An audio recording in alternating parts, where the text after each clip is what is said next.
Bien, donc d'abord, je voulais remercier l'AEF, évidemment, Terra Nova, l'Institut Montaigne, et puis surtout Laurent Batch pour nous avoir accueillis. Et puis j'ai applaudi tous les conférenciers parce que, quoi qu'ils aient dit, que je sois d'accord ou pas, ils ont fait l'effort de faire une présentation qui était à la fois intéressante, didactique. Et donc, c'est vrai qu'il va être très difficile pour moi de conclure. Et je comprends tout à fait Thierry Mandon qui a préféré faire l'introduction plutôt que la conclusion. Alors, bon, ce que j'ai remarqué, bon, Anne vient de partir, elle a dit que ce n'était pas une véritable table ronde. Si, c'est une véritable table ronde, et c'est quand même la première fois qu'on fait une table ronde avec une table qui est vraiment ronde, enfin, presque ovale. Donc, voilà, non, mais je sais, le mathématicien n'est pas tout à fait d'accord. Voilà. Alors, surtout, moi, ce que j'ai remarqué, c'était que l'université était présente dans les discours des dirigeants politiques, de presque tous les dirigeants politiques, de tous les bords. Et franchement, pour moi qui suis, entre guillemets, dans le circuit depuis des années et des années, c'est vraiment très nouveau. On parlait parfois de l'université en général pour en dire du mal, pour la craindre, voir que le chaudron va déborder, rarement pour dire, voilà, je fais telle et telle proposition. Moi, quand j'ai été ministre, j'ai fait ça. Quand j'ai été Premier ministre, j'ai fait ça. On voit des tribunes dans le monde de présidentiable qui parlent de l'université. L'université est devenue un objet du débat politique. Et c'est vraiment très réconfortant pour le président de la CPU, évidemment. Et c'est la preuve que l'université, c'est devenu un fait de société, un fait de débat public, et on ne peut pas vraiment le reprocher. Alors, le titre, c'est 2020. Bon, je suppose que ça fait référence à H2020, mais 2020, c'est extrêmement proche. C'est 5 ans, et 5 ans, 10 ans, bon, c'est à la fois très proche, et quand on se retourne vers ce qui se passait il y a 5 ans ou il y a 10 ans, ça paraît tellement loin, étant donné les progrès que nous avons faits collectivement dans la notion de l'université, dans l'organisation de nos universités, dans la professionnalisation, dans le rapprochement avec les entreprises. On a beaucoup parlé des entreprises, mais il y a 10 ans, on ne parlait pas des entreprises comme on en parle aujourd'hui. Dans l'insertion professionnelle, enfin toute une série de points. Et donc, pour reprendre la métaphore de l'alpiniste qui gravit une montagne, quand il regarde le sommet, il n'a pas l'impression qu'il s'est rapproché, mais quand il regarde le camp de base, il est diablement loin. Donc, c'est vraiment quelque chose, je pense que enfin, moi, je suis un incurable optimiste, donc on ne peut que se féliciter de ce que l'on a fait. L'important, encore une fois, c'est qu'on progresse plus vite que nos concurrents internationaux. Et ça, évidemment, c'est pas gagné, puisque je reprendrai une phrase. Voilà, les gagnants sont ceux qui investissent dans l'enseignement supérieur, et j'en suis persuadé. Et comme l'a dit Sophie, je le crois et je le dis. Alors, je suis entouré de gens, des professionnels de l'enseignement supérieur et de la recherche, d'analyse, des politologues, des économistes. Donc, c'est assez difficile de faire entendre la petite musique du président de la CPU qui dit « Dessine-moi une université », mais je vais essayer. Donc, l'université a connu ces dernières années de nombreuses modifications, l'université, la recherche, et c'est vrai qu'on a peut-être un petit peu envie de souffler et de capitaliser toutes ces réformes, et de se dire, voilà, il faut laisser un peu plus aux acteurs le temps d'imaginer leur propre université. Tout à l'heure, dans le débat, on a dit qu'il n'y avait pas deux communes qui se ressemblaient ou deux regroupements qui se ressemblaient, mais il n'y a pas deux universités qui se ressemblent. Pour moi, il n'y a pas d'un côté les universités intensives en recherche et de l'autre côté les universités de proximité qui font de l'insertion professionnelle. Toutes les universités sont réellement différentes, et voilà, le slogan « l'unité dans la diversité » trouve vraiment son application dans ce slogan. Alors, je ne vais pas reprendre toutes les interventions. D'abord, je n'en aurai pas la prétention. Je vais juste me contenter d'essayer de faire passer une partie de ce débat à travers mon filtre personnel, celui d'un enseignant-chercheur, mais aussi celui du président de la conférence des présidents d'université. Et puis, comme je parle en dernier, au moins, je suis sûr que personne ne me contredira. Alors, j'ai retenu 3 grands thèmes, hein, mais j'en ai oublié d'autres, évidemment. Et puis, au fur et à mesure des trucs, je prenais des notes. Je ne suis pas sûr d'avoir tout repris. Mais le premier thème, évidemment, c'est celui de l'autonomie et donc celui de la place de l'État dans l'enseignement supérieur et la recherche. Le deuxième, c'est celui de l'orientation et de la sélection. Et puis le troisième, celui du modèle économique de l'université et de son financement. Il y en avait d'autres, hein, évidemment. Alors, l'autonomie. Bon, tout le monde semble d'accord aujourd'hui pour dire qu'il faut plus d'autonomie, comme il faut plus de moyens d'ailleurs. Voilà, c'est une tarte à la crème, mais je pense que c'est indispensable. On est dans une compétition internationale. Le modèle de l'université est un modèle mondial, un modèle international, et dans ce modèle, il y a l'autonomie, et pas seulement l'autonomie de l'enseignant-chercheur isolé dans son université, mais l'autonomie de l'établissement, de sa stratégie. Alors on parle beaucoup de stratégie, hein, c'est souvent une tarte à la crème, mais quand même, on a tous un chemin que l'on doit faire, et que ce chemin est différent, et pour le coup,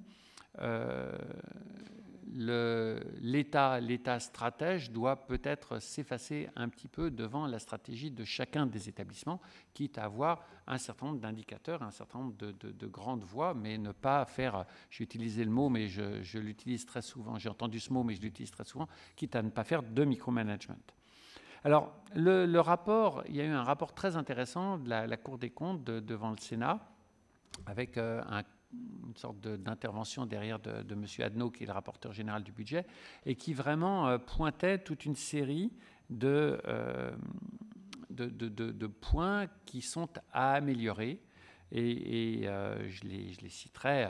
Bon, alors, de la part de la Cour des comptes, des lourdeurs budgétaires, c'est quand même voilà, des lourdeurs du mode de financement et du mode de répartition de l'État, hein, une absence de visibilité des objectifs, une mauvaise utilisation de l'évaluation. Alors, je suis content de voir qu'on utilise maintenant l'HCERS avec son sigle et plus l'AERS, mais il faut dire que, voilà, Vincent l'a dit, c'était le sujet le plus discuté lors des assises, et on n'a toujours pas accouché de la forme définitive.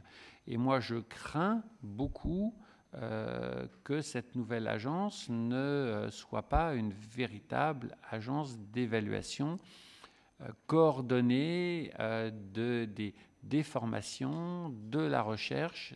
Alors, des personnels, ça en a été retiré, mais je pense que ça doit en faire partie, et des établissements. Et il est pour moi extraordinairement important qu'on ait une véritable agence autonome, indépendante et coordonnée. Je ne veux pas faire de procès d'intention, on va voir ce que ça va donner, mais je ne faisais pas partie de ceux qui voulaient la suppression des notes, par exemple. Alors, il y a eu un sujet qui a été beaucoup discuté avec les sénateurs, qui est celui de la dévolution du patrimoine immobilier. Et je pense que, voilà, de la même manière qu'on doit pouvoir faire des expérimentations, et pour moi, l'autonomie et l'expérimentation ne sont pas contradictoires, au contraire, elles doivent se renforcer l'un l'autre. Je pense qu'il y a une voie aujourd'hui pour expérimenter la dévolution du patrimoine, de la même manière que la CPU est intervenue dans les débats budgétaires pour que, quand on cède une partie de notre patrimoine immobilier, il y a un taux de retour important vers l'établissement. Et de la même manière que trop d'impôts tue l'impôt, trop de prélèvements tue le prélèvement, nous avons un tiers du patrimoine de l'État. L'État prend 97 ou 99% du montant des cessions. Moralité, l'année dernière, il y a eu 1 million d'euros de cessions en tout et pour tout. Donc, si l'État veut engranger de l'argent dans les droits dans la cession des patrimoines immobiliers, il faut que ceux qui sont à l'initiative en retirent un bénéfice. Alors, je ne parlerai pas des ressources humaines, mais aucune organisation ne peut survivre si elle n'a pas la maîtrise de ses ressources humaines, la maîtrise de son recrutement, la maîtrise de ses promotions, la maîtrise de sa fonction disciplinaire. C'était Michel Debré qui disait « Le drame de l'État, c'est qu'il ne sait ni récompenser ni punir ». Nous, on ne sait ni recruter, ni récompenser, ni punir. On a vraiment de la chance que ça marche et que ça marche aussi bien. Et j'ai encore dans la tête, et d'ailleurs il s'est fait vertement tancé par le sénateur Adnaud, du pauvre représentant, qui est un type très bien par ailleurs, de la DGRH, qui disait « Mais vous ne vous rendez pas compte, ce n'est pas possible. » Non, ce n'est pas possible. Rien n'était possible.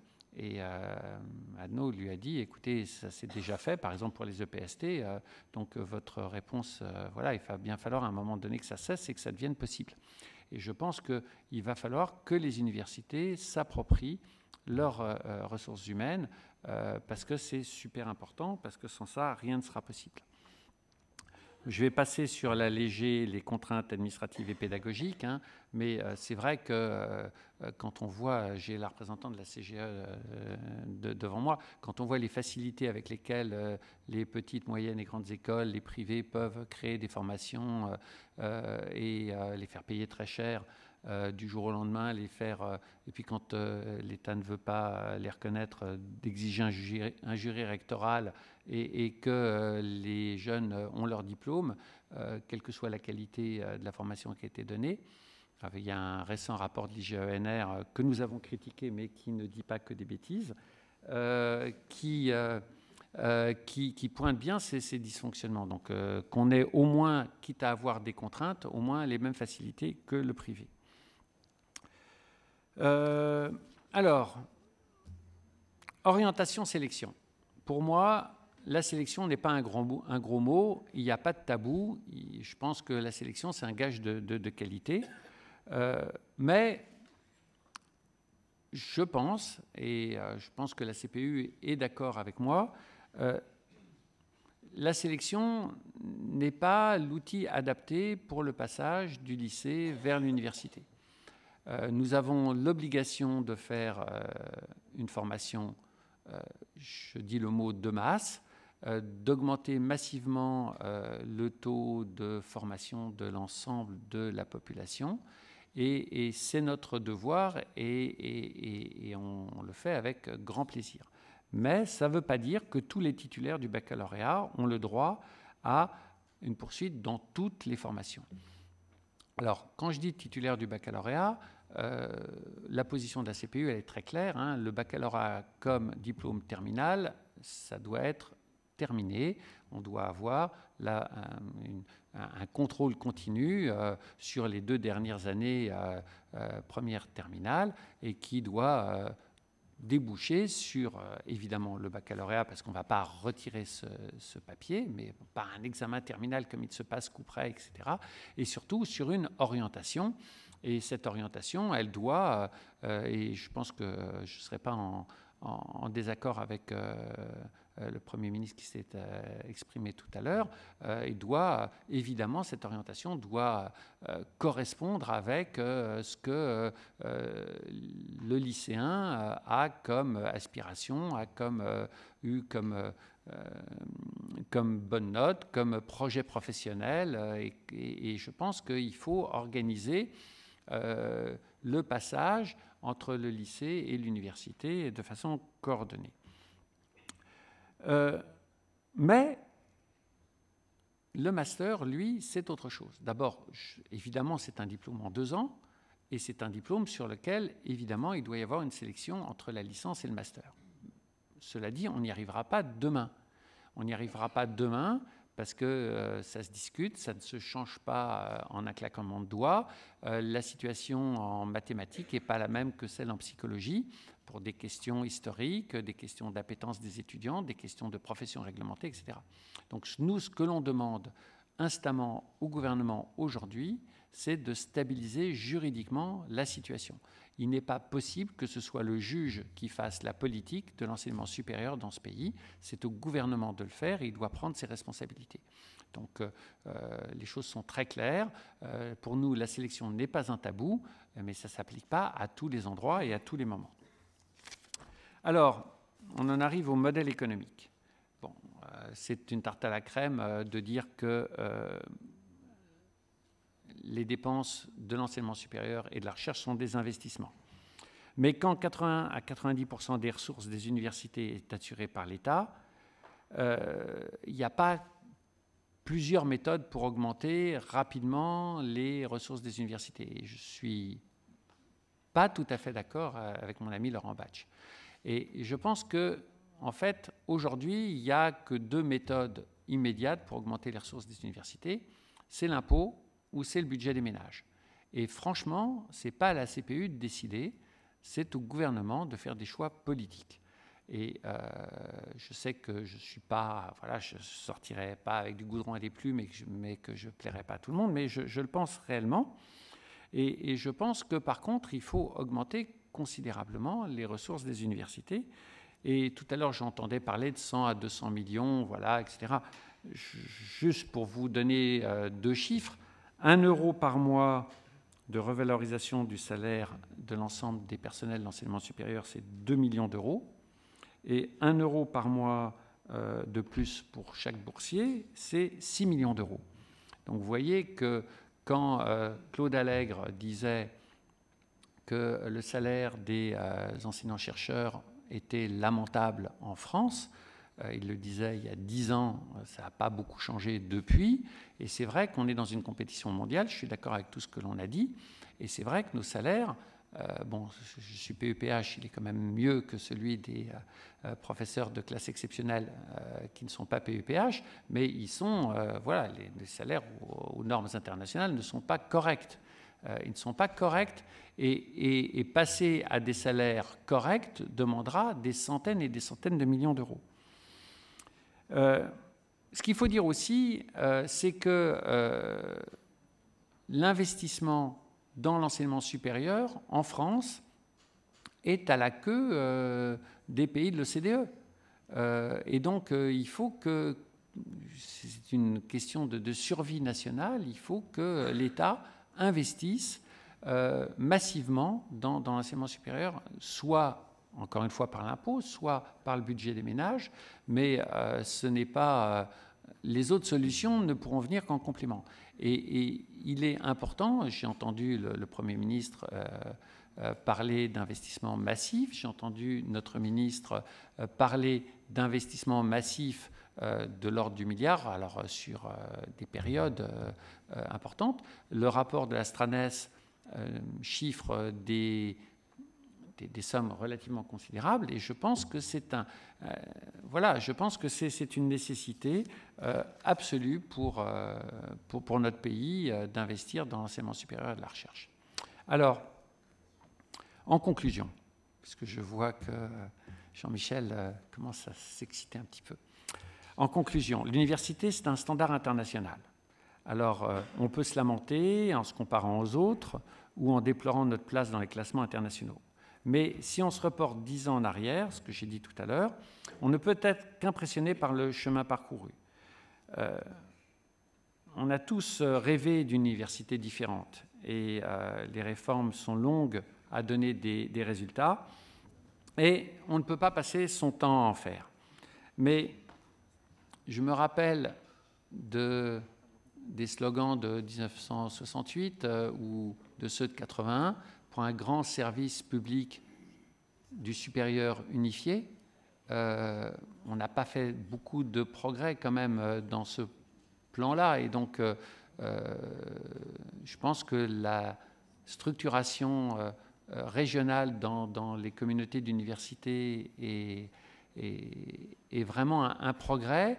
Enfin, on a une structure commune dans laquelle on peut faire des stratégies régionales entre grandes écoles, universités, établissements de recherche, quels qu'ils soient, et je pense qu'on a peut-être avancé.